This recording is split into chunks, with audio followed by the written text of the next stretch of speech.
So the mechanism of translation starts like this. The first, I have mentioned these things in the 5 steps. So there are 5 steps which I have explained step by step for the mechanism of the translation process to occur. The first step is the activation of the amino acids. Even NCERT talks about the activation of amino acid. This process occurs through the carboxyl group or CO- group of the amino acid. Now amino acid attaches with the enzyme and the ATP. The enzyme involved is again the same enzyme which I was referring to on the last page, that is the amino acyl synthetase or tRNA synthetase enzyme. This enzyme along with amino acid and the energy provided by ATP will cause the formation of a complex which is called as amino acyl. This word comes from amino.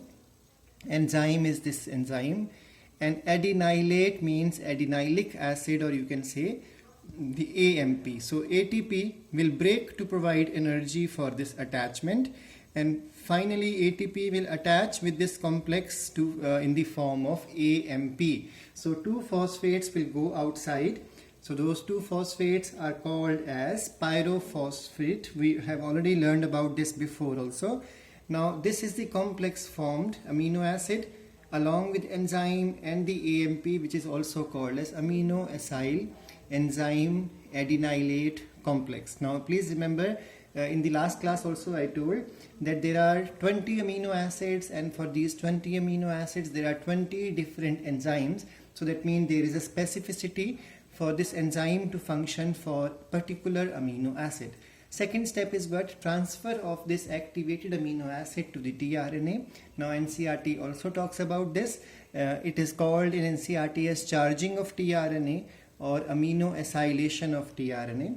The transfer of this activated amino acid to the tRNA occurs with the help of high energy bond formation between COOH group of the amino acid and the third prime end OH of the terminal ribose of the terminal adenosine of CCA end of the tRNA. If you remember, before that summer break, we learned about the structure of the tRNA.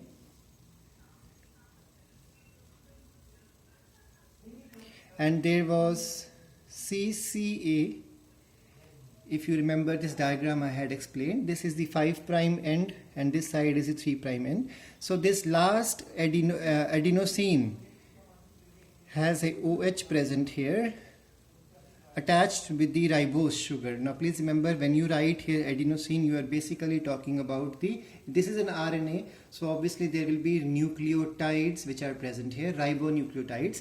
So the third prime end OH of the terminal ribose sugar of the adenosine of CCA end of the tRNA. Now what exactly will happen? It's a condensation reaction.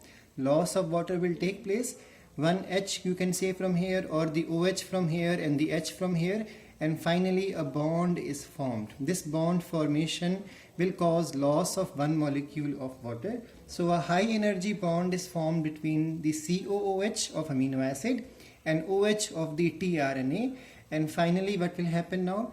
Enzyme which had the amino acid and the AMP, amino acyl adenylate enzyme complex, will now interact with the tRNA, and finally what will happen? Amino acid will get attached with the tRNA and the enzyme and AMP will be released in this process. Now this is called as charging of tRNA or amino acylation of tRNA. That means attachment of amino acid to tRNA is called as amino acylation of tRNA. This complex, it can also be called as amino acyl tRNA. I hope this point is clear to you. Now this charged tRNA move towards the ribosome with mRNA. Now remember, ribosome already carries the messenger RNA. So now these charged tRNAs, see, this is all controlled by genetics.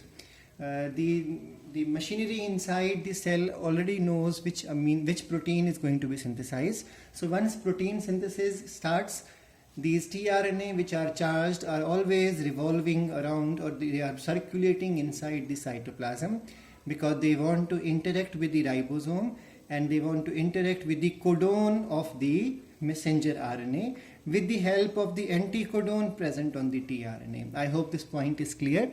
Now the third step is initiation of polypeptide chain synthesis. Now this is the background, how tRNA and amino acids are attached. Now starts the main step, that is the initiation, how exactly protein formation starts.